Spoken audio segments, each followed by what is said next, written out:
to the place in the middle of the sun. And we'll sing this song, sing it one by one. Hey, Love Tribe. What's going on, guys? Thank you for tuning in to today's show. Yeah, on today's show, we interviewed Dr. Terry Apter, and Terry is a psychologist, a writer, and a former senior tutor at Newham College in Cambridge. Her books on family dynamics, identity, and relationships have received international acclaim. And most recently, her book, Passing Judgment, Praise and Blame in Everyday Life, is exactly what we talked about in today's show. And we haven't really dedicated a show specifically to judgment and how it affects us individually in our relationships. So we are happy to have Dr.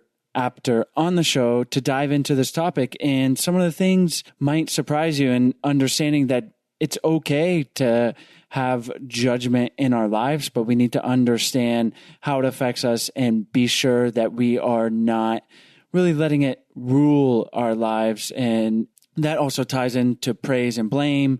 And Dr. Apter dives into the research and how this can help us improve our relationships.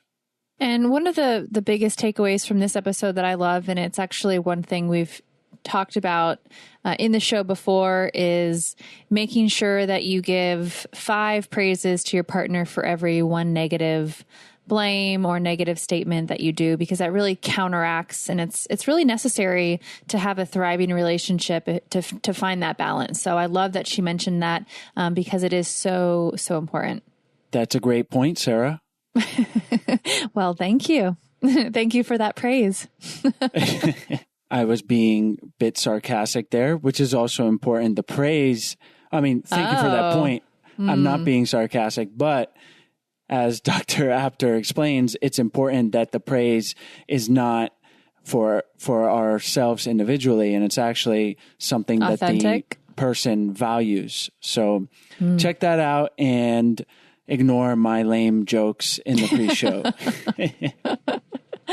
All right, guys, thank you so much for tuning in, and we hope you enjoy today's show. Before we jump into today's interview, we want to tell you about our online course, Spark My Relationship. Do you guys want to create more passion, improve your communication, and build a stronger, more intimate connection with your partner in less than 90 days? Yes, sign me up. Then you guys need to check out our online course, Spark My Relationship. It is an online course, like I mentioned, that we created with over 15 therapists and psychologists to bring you guys the strategies marriage therapists teach their clients.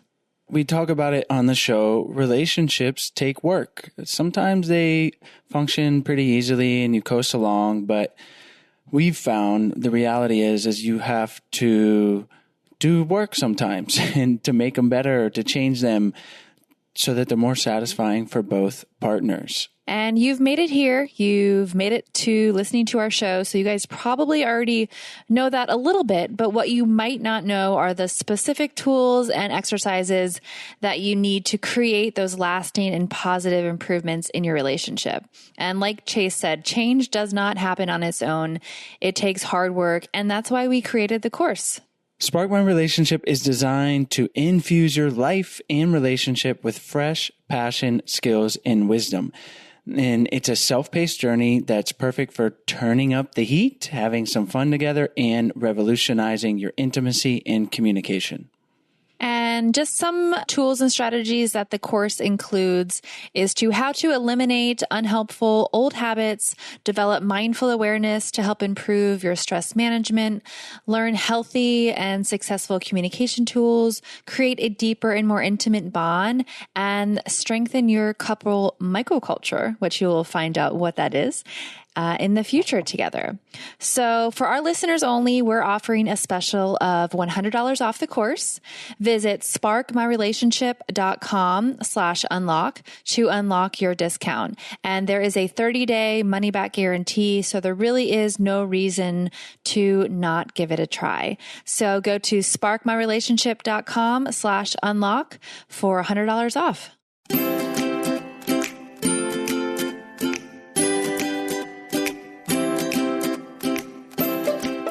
Hi, Terry. Thank you so much for joining us on the show today. Well, it's my pleasure to be on your show. Today, we're going to talk about judgments and how it affects us individually and in relationships and really all aspects of our lives. You've written a book on it, and there's really just a lot to cover. We're excited because we haven't really talked about this with over 250 episodes and counting, and it seems like something really important. That's why we wanted to have you on the show to discuss. So why don't we start with having you tell us a little bit about judgment and how it's in our lives, and we may not even know it, how we're constantly judging others and also worrying about others' judgment of us, and then we'll take it from there. Okay, well, I think it's interesting that you haven't had a program about judgment, and that's precisely why I wrote about it, because I think it is in our lives all the time, and yet we are not always aware of it. And as a matter of fact, we think we should overcome it, so that normally talking about being judgmental is saying that you have a flaw, you shouldn't be judgmental. But the more I looked at how we make judgments in our daily lives, I realized that you can't avoid making judgment. We are judgment-making creatures. In fact, we all have a constantly running judgment meter where we have a positive or a negative effect to anyone we meet, to most of the interchanges we have with people. And this goes back, well, it goes way back if you think about how our psychology, our minds, and our interests have evolved. So humans are basically social creatures. I mean, we would not have survived. We would not survive on our own. We really need, and from, the earliest of humanity, we needed people. Humans needed other people. They lived in social groups. And that meant that you needed to cooperate with other people at least some of the time.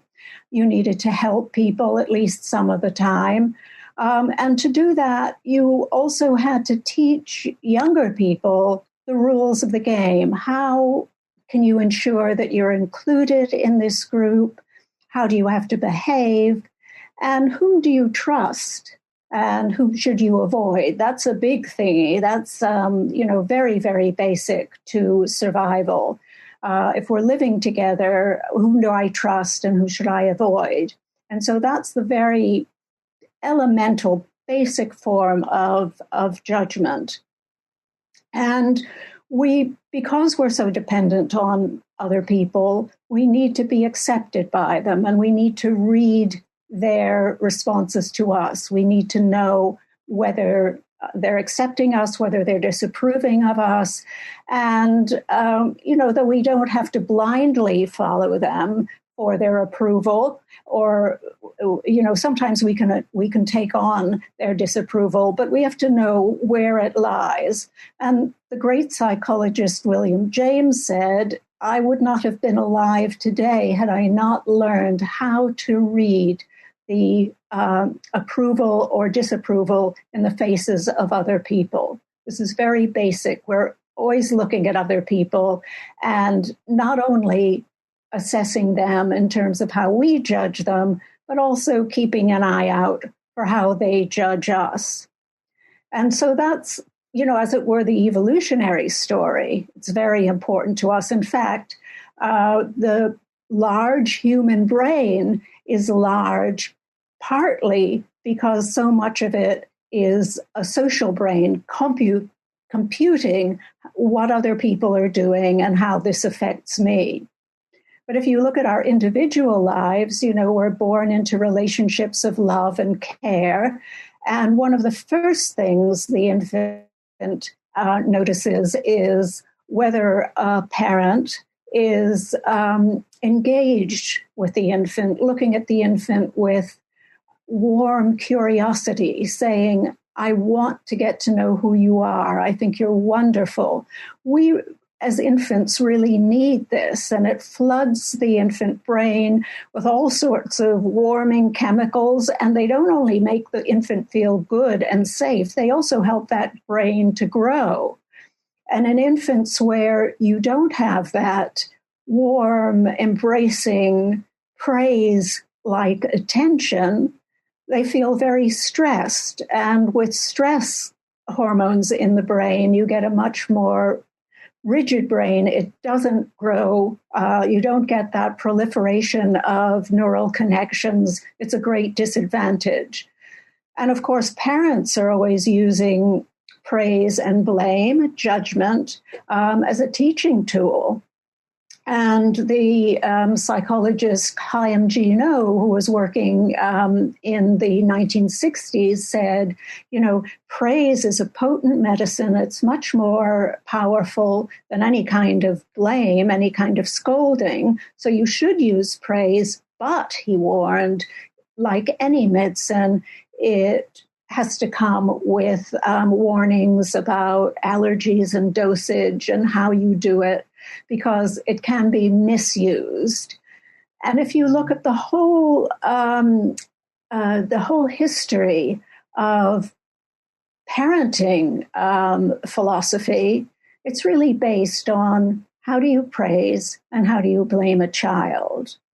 So we've gone through, and in the past 30 years, there have been many fashions. And about 30 years ago, the fashion was you should feed children a steady diet of praise. You should praise them just for turning up. You should praise them for anything they do. You should always say they're wonderful. But now it's recognized that that kind of submersive praise is really very confusing to a child. What am I doing right?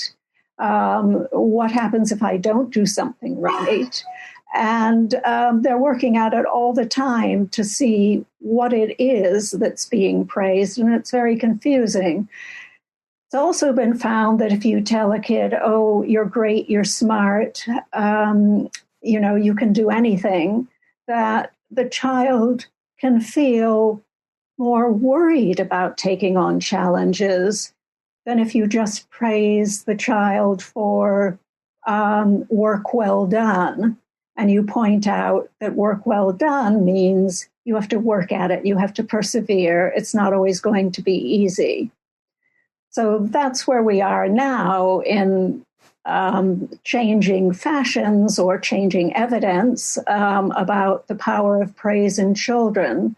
But it's really so important that you can trace the entire history of parenting philosophies according to advice about praise, and whether you should blame a lot or whether you should avoid blame.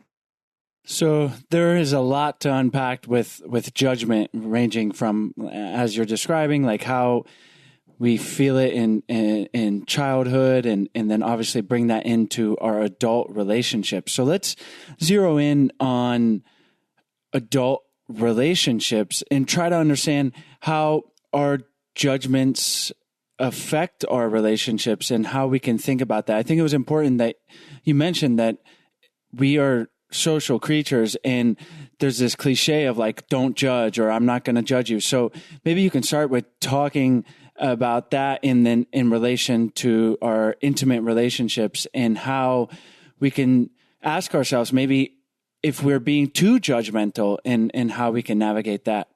Well, when it comes to our very intimate relationships, so let's say a romantic love relationship, the ideal is I accept you for who you are.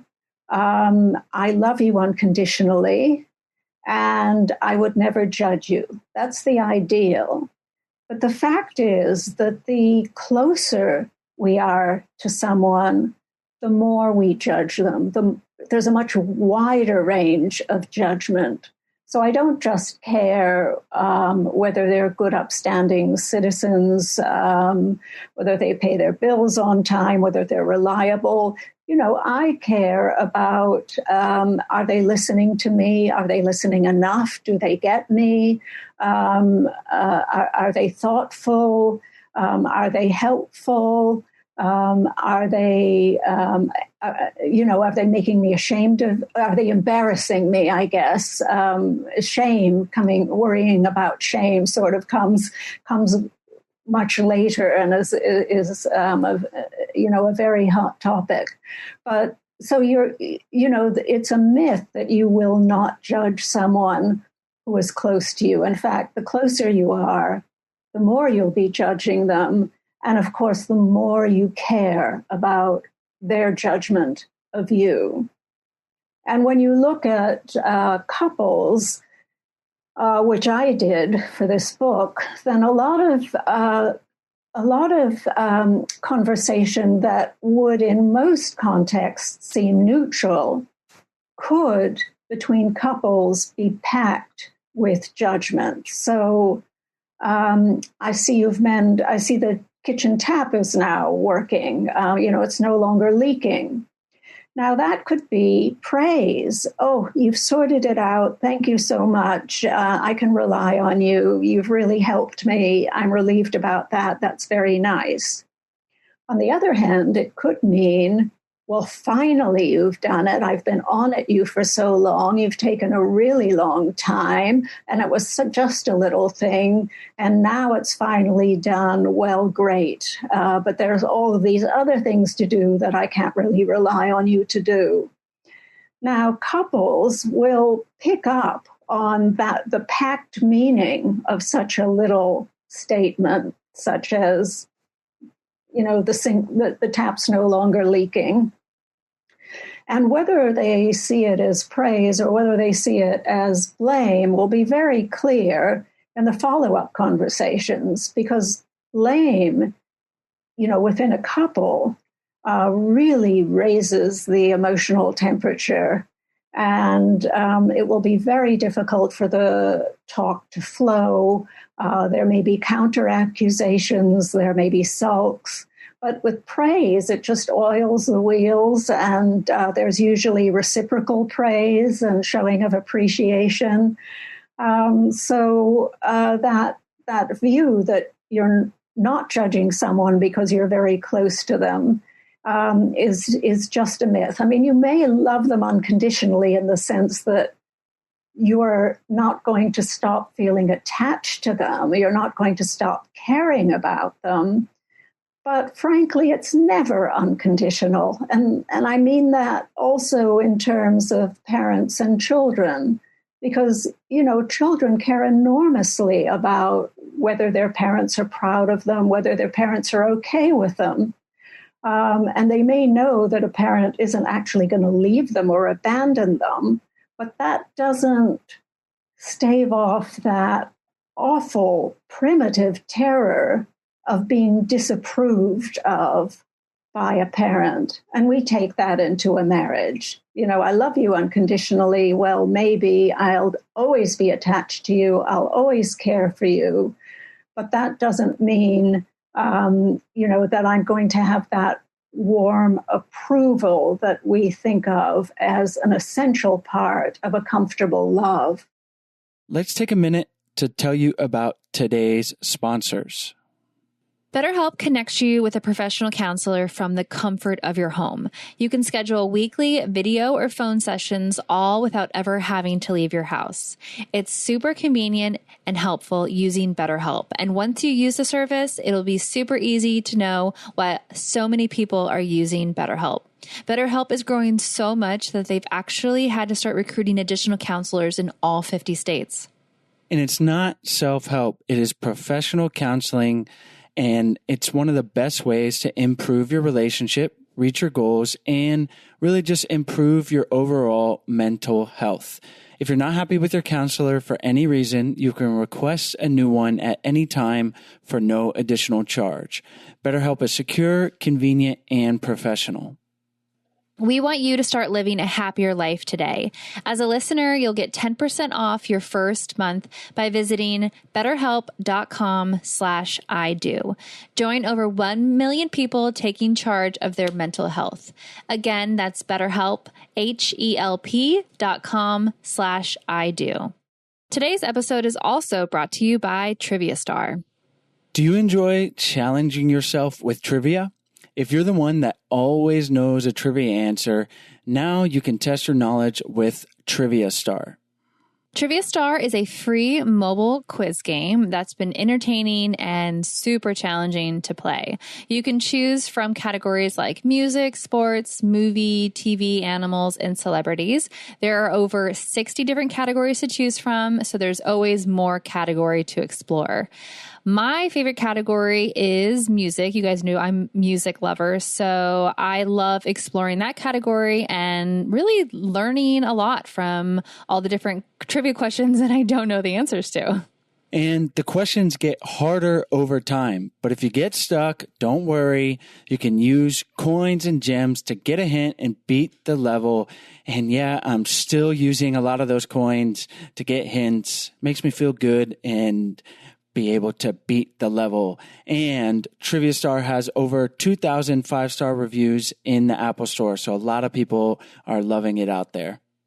Right now, Trivia Star is offering you 2,500 coins and 500 gems when you download and play. Just go to the Apple Store or the Google Store and search Trivia Star. Again, search Trivia Star and enjoy 2,500 coins and 500 gems. Download Trivia Star for free today. Your voice matters. My voice matters. And every eligible voter has the right to make their voice matter. I was lucky enough to vote in my first presidential election the year I turned 18, and I haven't missed a presidential election yet because I know how lucky I am that I'm able to exercise my right to vote. But not everyone can say the same. Unfortunately, there are many African Americans, Latino Americans, Native Americans, Asian Americans, young people, and people with disabilities that are being prevented from exercising their right to share their vision of America. Whether it's making it harder for them to register to vote, closing polling places, or rejecting lawful ballots, we need to make sure that every eligible voter who wants to vote can vote. And your vote can help make that difference. You don't have to wait until November 3rd to cast your ballot. Be an October voter. In most states, you can vote early in October.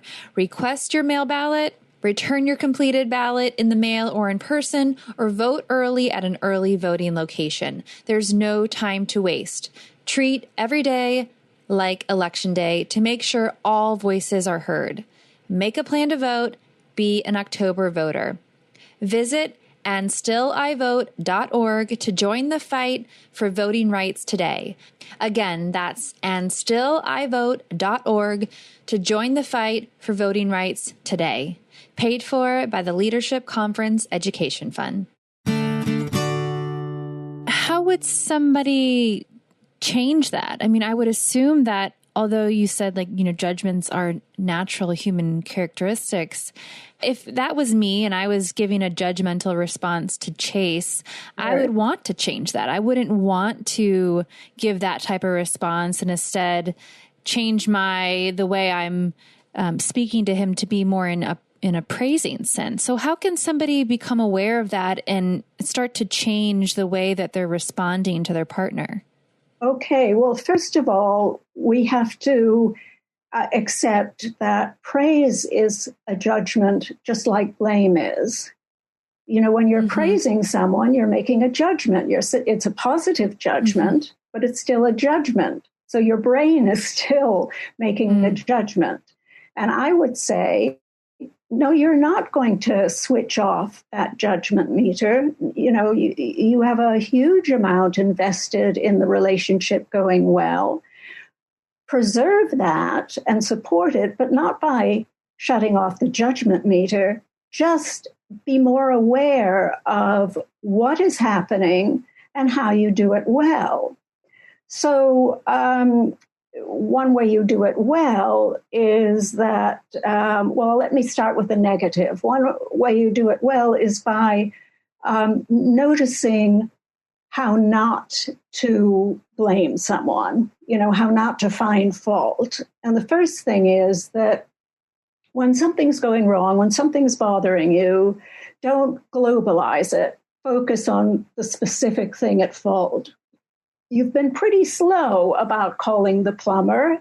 and you said you'd do it, so it would be really good if you did do it, as opposed to, I can't depend upon you. You don't do anything you're supposed to. You're lazy. So you can't do anything. You're totally useless. That would be a globalizing blame based on a specific complaint, let's say.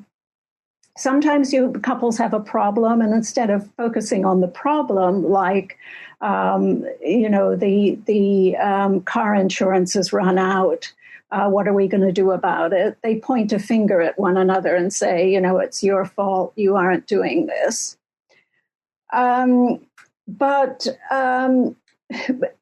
then when we get to the positive thing, it's very important to realize that blame has much more heft and longevity in a relationship than praise. So the very careful studies that have looked at marriages and noticed how important praise and blame are in either sustaining or breaking a marriage, they found that every time you blame someone in a marriage, the only way to mend it is by adding 5 incidents of praise. Praise you need more of to mend any episode of blame. But you also have to be careful about praise, because praise has to be sympathetic to what it is the person you're praising wants and values. So if someone says to his or her spouse, you're so reliable, I'm going to let you pack my bag or go to the cleaners, I can always rely on you, thanks so much. Well, that's actually, in a way, trapping someone in a role that he or she may not want. Or you could praise someone for being so strong, always having courage, always solving the problem. Well, that might not help either, because the person who's being praised for being strong might sometimes want to be weak, might sometimes want to show vulnerability. And so if you praise someone in some ways, then that person may feel you're saying, this is what I need you to be. I'll be uncomfortable if you're anything other than that. So good praise is being very sensitive to what it is the other values. I really appreciated you doing this for me. I thought you were very clever. I thought that was a good solution. That was a very helpful remark. Anything that will really boost what what your partner values is the kind of praise you're after. And there's no rule book, because you have to know your partner very well. What I say is that good praise, effective praise, has ears. It listens. It notices what the other person values and what that other person needs to be for you. So that's not an easy answer to your very difficult question, but I hope it's helpful, because the fact is you're not going to not judge, but you have to be aware of the power of your judgment, and you have to try to use it well and fairly. And then you're much more likely to have a strong and healthy and positive relationship. There are rarely easy answers when it comes to complicated things like relationships, but those are great things to think about, and they take work. So we have to put them into practice. And I just want to emphasize you saying that the research showing that we need to have 5 instances of praise basically for every instance of blame. And that's important, I feel like, because even like when trying to work on the relationship and implement things, it can feel like it's just always blame and everything is got a negative connotation, even if it's coming from like a place of positivity of like, hey, let's work on our communication. To me, that's like blame, like our communication's not good. And so it's okay, but making sure that we're adding the praise in is something important to remember. It certainly is. I mean, it was quite an eye-opener when that the importance of judgment in marriages was recognized, because for years and years, psychologists didn't really understand why some marriages succeeded and some marriages failed. So, there was a lot of data based on surveys or questionnaires that didn't really help. And then there were some clinical samples. But in order to really get to grips of it, you needed very time-consuming research that was looking actually at couples talking to one another. And when that was done, and when that was followed over a period of many, many years, it was discovered that you actually could predict which marriages would succeed and which would fail. And you could test this if you followed the couples long enough. You could, which couples would thrive and which would fail on the basis of the number of praise messages and the number of blame messages. So there could be a couple that argued a lot and maybe a couple who blamed a lot, blamed each other a lot. But as long as there was even more positive interaction, positive, really effective praise, then that marriage would not be in trouble. And likewise, you could have a marriage where there wasn't much communication and there wasn't much blame, but if there was more blame than praise, then that marriage was not likely to last. So,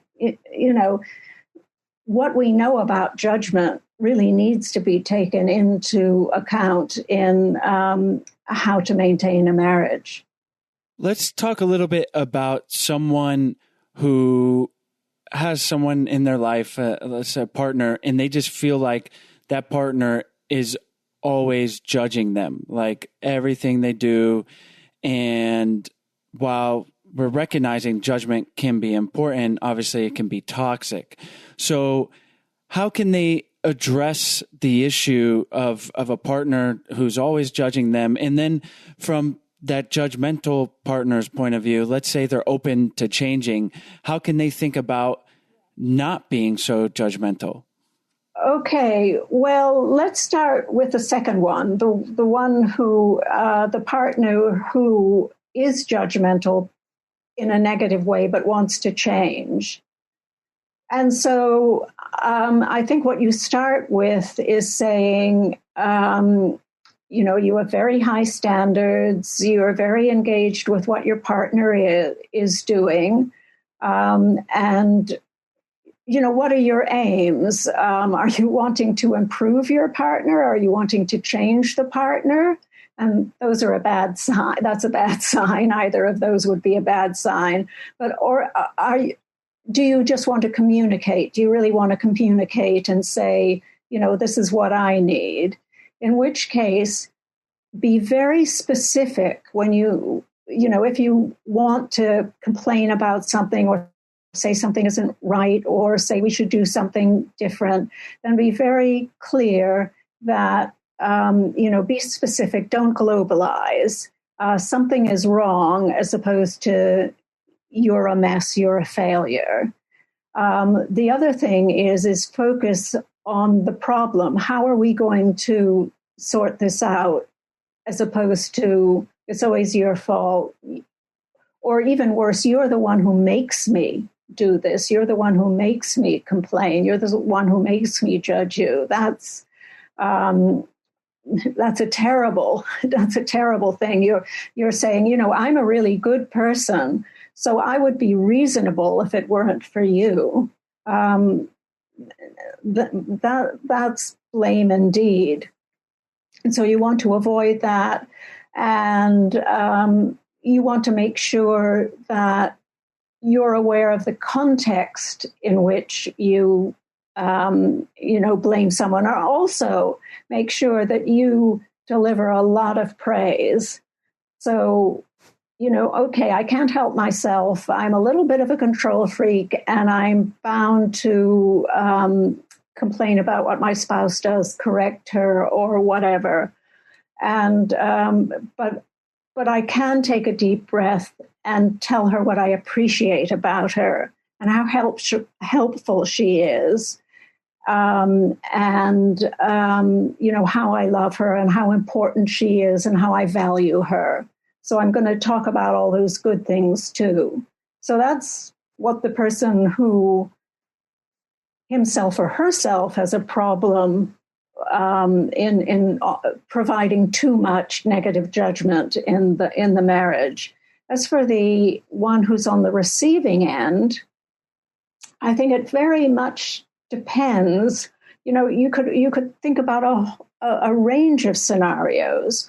So it could be the one who receives the praise is the one who receives the blame is nonetheless basically confident and quite quick, and she could mock him.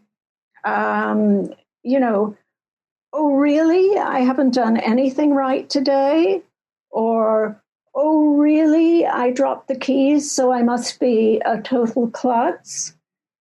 She could point it out gently, indicating this is a shared problem they have, that communication in the marriage isn't so good. If she's sufficiently confident that her partner loves her, then that would be one way to do it.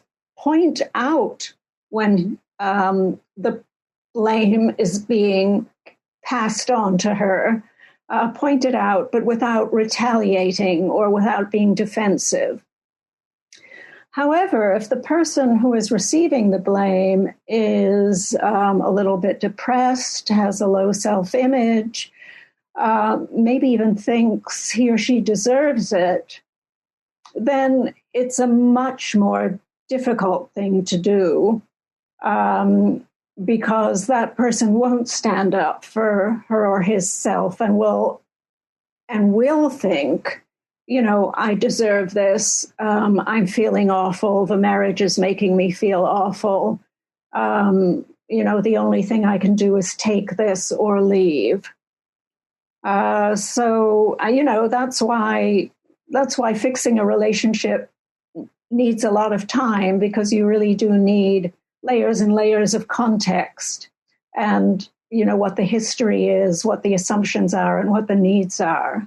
Yes, it takes time and energy and work. These things don't happen on their own. And oftentimes we are engaging in habits that we learn from childhood. And yeah, that's why we love having people like yourself on the show to get these tools, to bring these things into our awareness and be able to implement them ourselves and share with our audience. So thank you so much for that, Terry. Before we move on to the bonus round of questions, are there any things you want to emphasize about what we've talked about so far, or maybe something that we skipped over that you'd like to bring to our attention?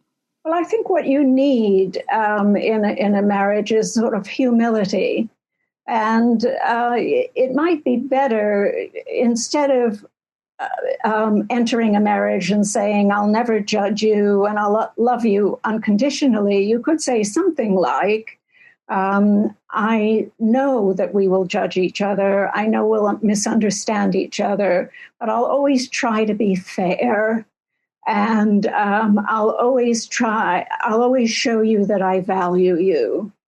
And I might sometimes need help in understanding you.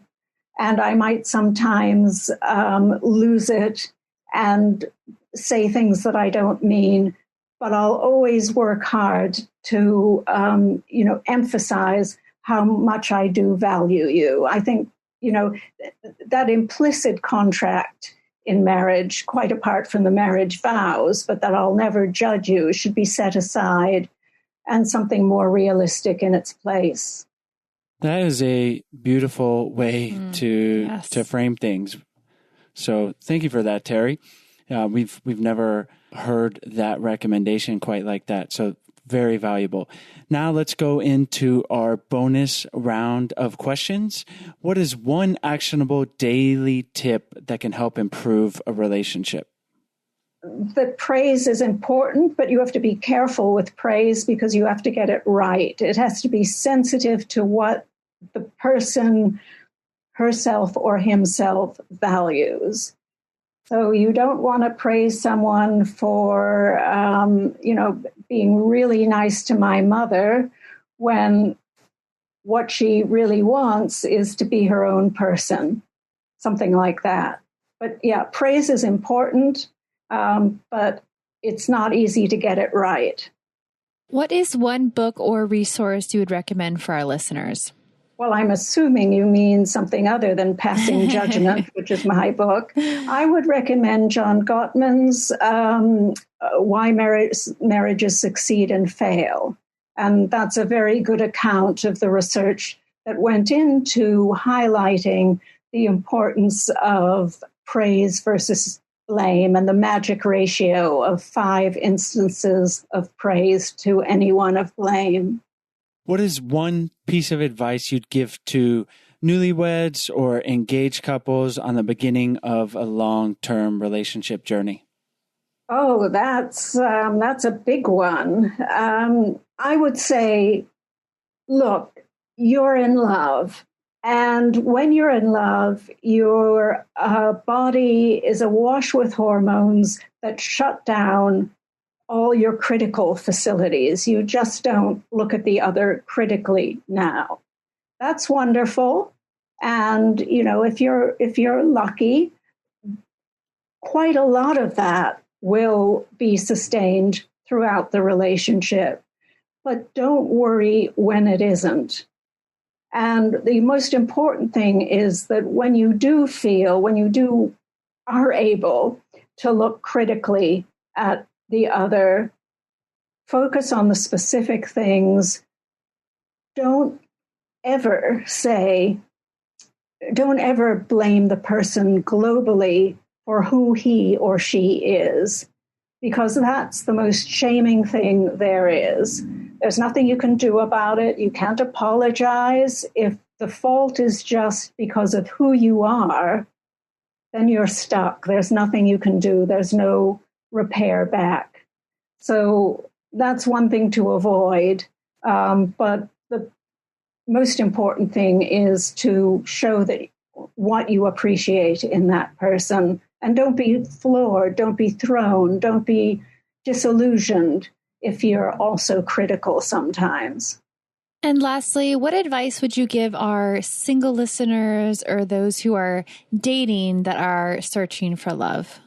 Well, often today when people are dating, they are very critical. They have a list, they tick things off, and they have lots and lots of deal breakers. They have, in other words, a judgment meter that's hyper. And in order to form a relationship, that you really have to tone it down. You have to not be matching what the person is doing against some test that's already in your mind. You want to find out who that person is, what they value, and take it from there. It's not something, you want to set aside that here's my template of what a good date partner should be, and does this person match? And always looking back and forth to that. That's not a way to embark on a relationship. And then I would wish them well, whether they stay single or whether they find a partner. There are, we didn't talk about praise and blame in friendships, but friendships can be enormously important in saying, whatever you do, however you mess up, I think you're really great.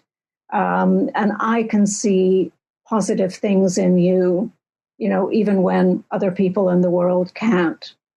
Well, Terry, thank you so much for all of the great information in today's show. Our listeners can find all the links to your book and website in our show notes and on our website, idopodcast.com. And again, thanks so much for coming on the show. Well, it's been a pleasure. Great talking to you. Thanks so much for tuning in to today's show, guys. As always, the links will be in the podcast description as well as on the show notes on our website at idopodcast.com. And while you're on our website, we hope you guys check out our free 14-day Happy Couple Challenge. It's a challenge where we send you a daily email for 14 days with easy, doable challenges to help strengthen and improve your relationship. And it's honestly just a whole lot of fun to do with your partner. It's something new, and we think you guys will really enjoy it. So check it out. And while you're on the website, there are tons of free resources, as well as more information about our online course, Spark My Relationship, where our listeners can get $100 off. So check that out. You can go directly to the course website at sparkmyrelationship.com/unlock, and that's where you can get the $100 off. So thank you guys for tuning in, and we'll see you next week.